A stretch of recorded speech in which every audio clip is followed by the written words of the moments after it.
Hi everyone, I'm Douglas. I'm going to be here speaking to you about omni-channel brands and experiences through e-commerce. I don't have a little clicker, so I'm going to stay just here. I am a lead Magento developer for a company called PureNet. We are an e-commerce solutions agency, delivering e-commerce design, development, integration, essentially full service. So, many years ago, commerce was just limited to bricks and mortar stores. Now it's still very relevant, but that was essentially our only outlet. Then came along catalogue sales, phone ordering and extending customer support as well for that. And then e-commerce was born, and you always had to use a desktop for it, but quickly that was followed by mobile and tablet computing, and obviously apps go alongside the websites. And your experience with brands online through e-commerce really changed. Social commerce has grown a lot in recent years. It's becoming part of our everyday lives. Twitter's introducing a buy button direct from tweets. It's really becoming how people share our experiences with retailers, both online and offline, to people who they have as peers and friends on those sorts of social networks. TV commerce is even making a resurgence. No longer do you need a little set-top box from the 90s with dial-up to have internet on your TV. We've got internet-enabled smart TVs in many homes, and anybody with a next-gen console has essentially got the internet at their fingertips.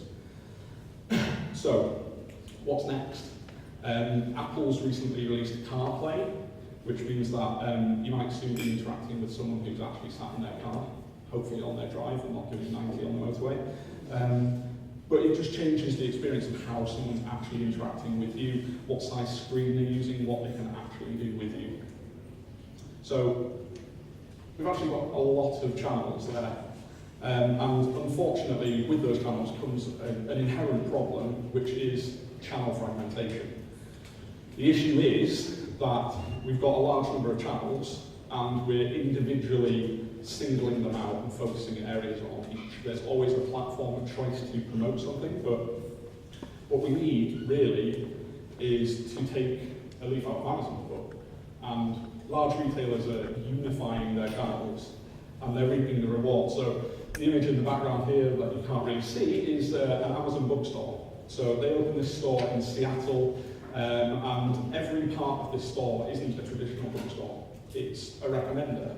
So they have a lot of churn on the items that are on stands within this store. It's all based on personalization essentially to the market, to the people who are buying in that store. And they also get pricing at an online offering, which means that no longer are people needing to go into a bookstore, flick through a book and then buy it on Amazon. They can buy it direct there and they get the price. So Amazon are obviously front runners in new technology, but here they're kind of going in the reverse way. So they're moving back onto the high street. It's kind of the only place left that they haven't already touched on. So alongside this, Amazon's recently launched Amazon lockers and pickup points for collection for people's orders.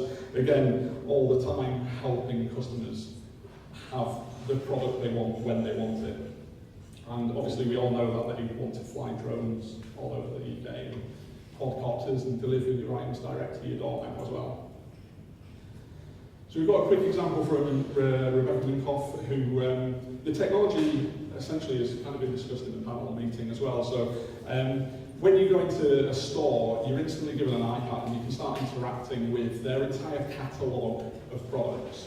You can make a list and you can ask for that list of items to be brought to you in a changing room. When you're in the changing room, you've then got mirrors which allow interaction. All of their clothing in store is tagged, so you can scan that and you can see that, you know what, this blouse, it's not big enough, I need one in another size. Do they have one in store? Can you immediately bring me it so I can try it on? If not, you know what, I'll add that to my basket, I'll buy it online.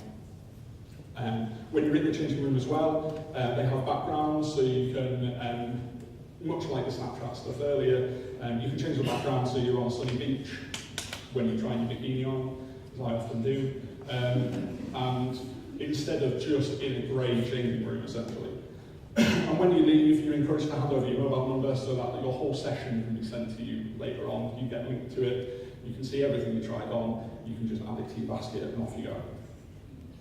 So it's not just an enterprise retailer thing, but to compete we need to think with this key phrase that keeps coming up, omni-channel. So everyone needs a brand presence and continuity across all these channels, because without it, it's simply a direct message.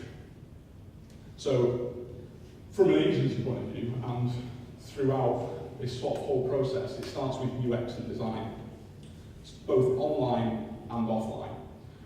So we're looking for a unified and consistent approach. So here's an example from Krispy Kreme Donuts. I realise that I'm standing in the way of you and food right now, so Krispy Kreme's Halloween campaign, they have donuts that are branded for Halloween. They have boxes for those donuts that are branded for Halloween. They then bring that across to their website. They bring it across to their social media, so Facebook. They are targeting people with newsletters, your receipts for any purchases. They unify that brand presence across everything for a campaign. So we look at the importance of e-commerce features. It's not just enough to have a website anymore. It's not really just about keeping up with the Joneses, although it is part of it. It's looking at competitors, seeing what they're doing, as much as it is about innovation in the space and seeing what you can do and what other types of retailers are doing as well. So just because someone else in your market isn't doing something doesn't mean that something from the fashion industry isn't a really good idea for your business too. So we've heard about click and collect already today. In a survey of 163 high street multi-channel retailers, 75% of them offered click and collect, and 9% of those offered a same-day service as well. Krispy Kreme is an example again. So you can order and collect in store, and that's not just your local store, that's any store. If you're on the way to a meeting and you want to turn up with donuts, there'll be a Krispy Kreme somewhere nearby that you can pick those up from, and you can order it from the comfort of anywhere. And all of Krispy Kreme's products and merchandise are fulfilled from multiple places as well. So if you want to buy a box of 12 donuts and you want to buy some Krispy Kreme cufflinks, then you can, and they can all be shipped to a store for you to collect when you want to collect it. 59% of online stores for mobile offer geolocation for a store finder. Now, the customer knows where they are, but they don't know where you are, so the simplest way to get them to your store is to draw them a map and tell them how to get to you. Don't just give them their local store. Don't just say, I think you're in London. It's probably a big example. And we have these stores around you. Give them a listing and make sure it's ordered by closest, but also if your stores have different features. So for example, here we have a list of services from Elmaster, and they offer certain things in their stores. Give them that list, make sure they're not going to turn up and be disappointed, make sure that they know that what they're looking for is available at the store that they're going to go to. 73% of mobile searchers later make a purchase in a physical store. So people aren't searching just before they take a trip to your store, they're actually searching when they're in your store as well, and that's usually based on price.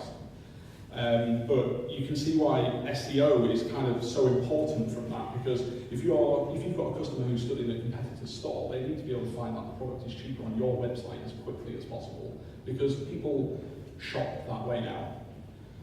It also reveals how important search on your site is as well. So if you don't have something in the store, can they get it from your website? And do your staff encourage that as well? So if something's out of stock, you can get it from that site, not go to Curry's next door because they'll have one. It's not just about matching specific sentences and product names and things like that, it's about popular searches. It's about personalization and the analytical information that goes into promoting through search, because it's not just a search tool, it's marketing to your customers. It's upselling and cross-selling to your customers without them even realizing it. And they benefit from that because they're going to have a better interaction with your brand. 82% of their customers on phones look at reviews for purchases. So customers aren't just necessarily looking for negative reviews, depending on what they're buying, but it is probably worth remembering that a lot of people are more likely to leave a negative review than they are a positive review. But it's about engaging your customers to find out what their experience is. I think even a negative review gives, obviously, any business something to act on and make sure it doesn't happen again for any number of other customers. So we need to make sure as well that the customer can relate to the person who's left the review. So Lee, a welder from Wrexham, is easier to associate with than Anonymous. You don't know anything about the person who's left that review. They could be a disgruntled ex-employee. They could be someone who Royal Mail trashed their parcel when it turned up, but they're blaming the company, and that's why they've left a 1-star review. You can, of course, outsource a lot of your review stuff. So there's FIFO and Trustpilot, who are big players in the market already. They will contact your customer after X number of days. Recently, I got a request for a review, which was a day before the parcel actually turned up. I thought it was a little bit iffy. But they have features that allow you to do that. And these last 2 slides about reviews and search touches on what Google call the ZMOT, or zero moment of truth. So customers aren't interacting with you or the product they're looking to purchase for the first time when they come into your store anymore. They're looking at a solution to a problem they didn't even know they had, and they're crowdsourcing it from the comfort of their own home before they even bother to come into your store or go online and find out that you have the answer to that problem. 71% of high street fashion retailers offer real-time stock information. Now, again, the panelist discussion touched on this. Integration means less disappointment for your customers. It means that you can be safe and secure in the data that the website has, and that means that online stores are often more and more commonly not the single point of your sales force either. So it's about distributing that, knowing what you have in the warehouse and in the store. So a great example, Argos allows you to reserve an item in a specific store, but they also offer home delivery with a time frame as well. So they know not only that they have stock in a warehouse somewhere, but they have a lead time on that stock potentially, and you can have it in 5 days instead of 2 days. They even offer same-day delivery now. And to avoid disappointing any of their customers, they need to know exactly where all their stock is at any one given time. And it's the same with Krispy Kreme, as we mentioned earlier. You can buy an item that's fulfilled from Nottingham or Sheffield, but you want to pick it up in Krispy Kreme in York. And it's having that seamless integration and having knowledge and confidence in those stock levels, really, for your customers and for yourself. So there's a small graphic of a handful of people who offer back-end systems that need to be integrated with. I found this quite interesting that only 17% of high street fashion retailers offer a loyalty scheme, because even coffee chains offer a loyalty scheme. And loyalty means interaction, and loyalty often as a customer means reward, and loyalty means I'm going to tell all of my friends all about your brand.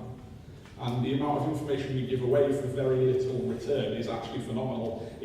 We're a lot more aware of it now, but a great example that a lot of people use is Tesco Club Card, or Nectar Points. So that's another brilliant example. They don't just know how much I spend in Sainsbury's, they know how much I spend on petrol, they know my gas and electricity usage, they know everything I bought on eBay since I connected my account.